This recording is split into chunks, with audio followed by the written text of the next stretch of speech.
আমাদের এই ফোর্সগুলোকে দানব বানিয়েছে। এই 15 বছর এই ফোর্সগুলোকে দানব বানিয়েছে। যারা বানিয়েছে তাদের আমি পারি আর না পারি, I will take them to international court.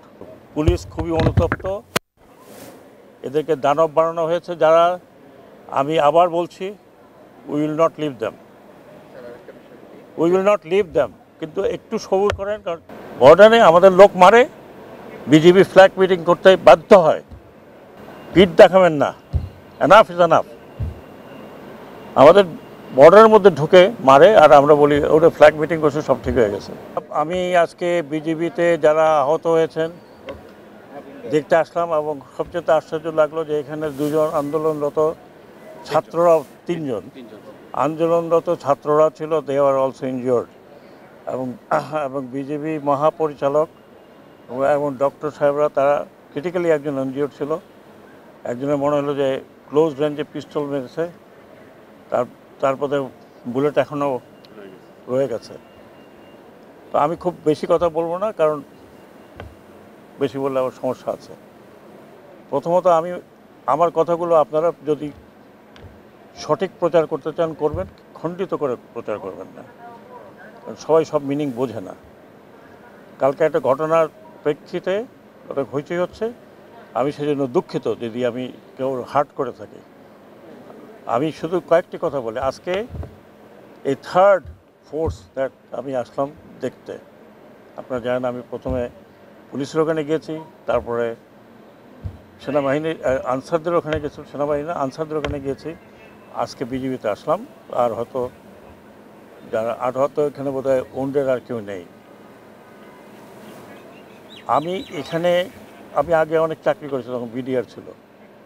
দুটো কথা বলেছি যে আমাদের এই ফোর্সগুলোকে দানব বানিয়েছে, এবং এই দানব বানিয়ে যার ডেসক্রিপশন শুনলাম, এই 15 বছর এই ফোর্সগুলোকে দানব বানিয়েছে। যারা বানিয়েছে তাদের আমি পারি আর না পারি, I will take them to international court. তারা কত লোক মেরেছে, প্রত্যেকটি ইনস্টিটিউশন ধ্বংস করেছে। বিজেপির মতো একটা ফোর্সকে পিঠ দেখাতে বলেছে। বর্ডারে আমাদের লোক মারে, বিজেপি ফ্ল্যাগ মিটিং করতে বাধ্য হয়। আমি বলেছি যে যতদূর আমার এখানে বলার আছে, আমি মনে করি সবাই দেশবাসী বলবে, পিঠ দেখাবেন না, এনাফ ইজ এনাফ। আমাদের বর্ডারের মধ্যে ঢুকে মারে আর আমরা বলি ওটা ফ্ল্যাগ মিটিং করছে, সব ঠিক হয়ে গেছে, বা আমি জানি না, দ্যাট ডেজ আর ওভার। এবং আমাদের এই এইরকম ফোর্সকে দানব বানিয়েছে police, answer, RAB, BGB. Thank god সেনাবাহিনীকে আমরা অনেকভাবে রেস্ট্রিক্ট করেছি। এগুলো ন্যাশনাল ফোর্স, এটা কারো পার্সোনাল ফোর্স না।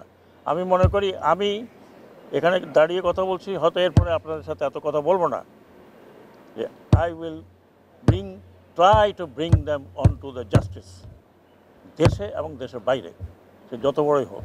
আমার হাতে যদি পড়ে, I will straight way put them into jail.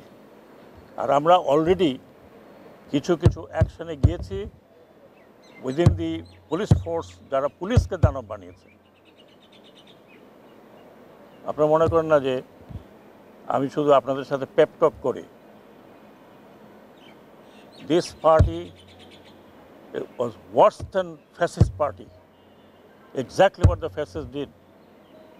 Propaganda and make the state, যারা বর্ডার রক্ষা করার কথা তাদেরকে বলে পিঠ দেখাও। No more. Inshallah, it is not going to be anymore. পুলিশের তো আমরা চাক্ষুষ কোনো ব্যবস্থা নিতে এখন দেখিনি, যেটা ছাত্র হবে। আপনি চাক্ষুষ শোনেন, একটা সরকারি প্রসেস আছে, এটা তো ওদের মতো না, বাইর করে দিলাম তোমাকে, যাও গিয়ে, হ্যাঁ, আবার কোর্টে যাবে, ফিরে আসবে।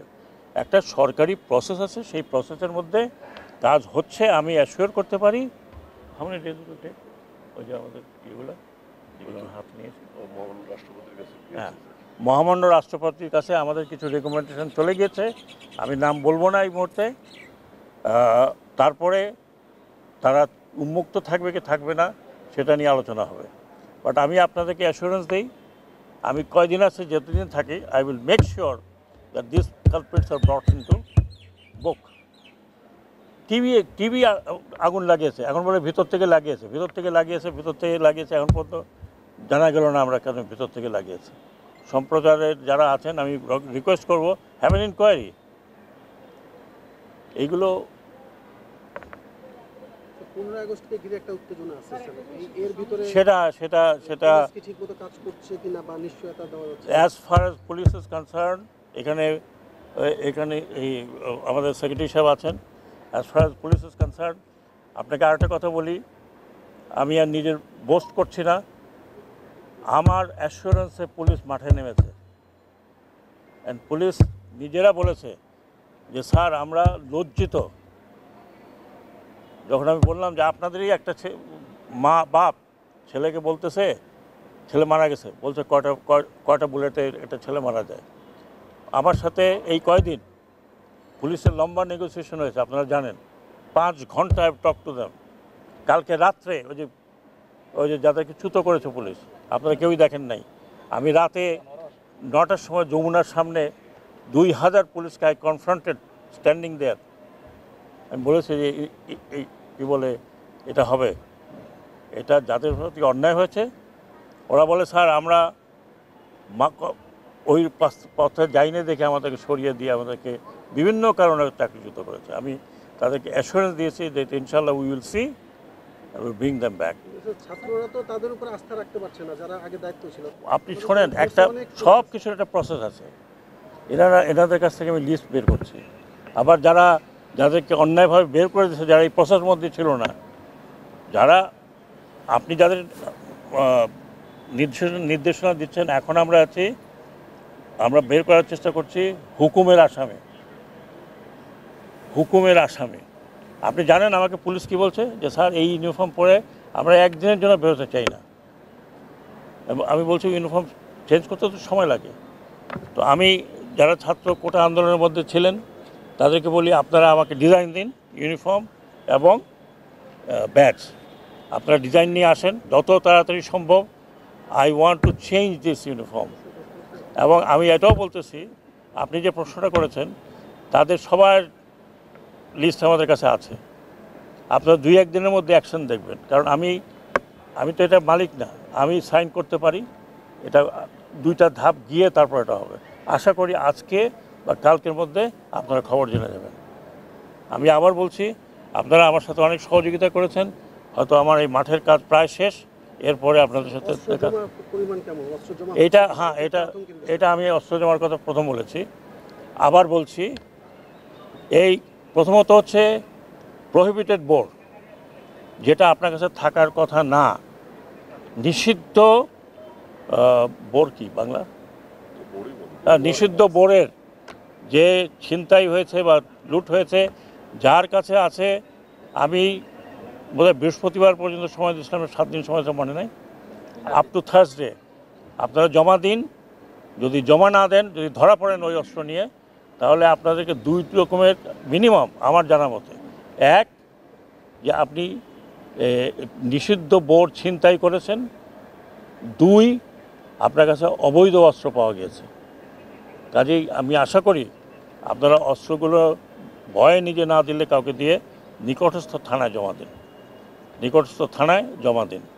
আর আমি এটাও বলতে চাই, ভবিষ্যতে পুলিশ যাতে মানবিক পুলিশ হিসাবে হয়, তার জন্য একটা পুলিশ কমিশনের চিন্তাভাবনা আমরা করছি। ইনশাল্লাহ পুলিশ নিজেই বলছে যে আমরা পুলিশ কমিশনের আন্ডারে থাকতে চাই, আমরা কোনো পলিটিক্যাল কারোর আন্ডারে থাকতে চাই না, তাহলে আমাদেরকে এইভাবে ইউজ করবে।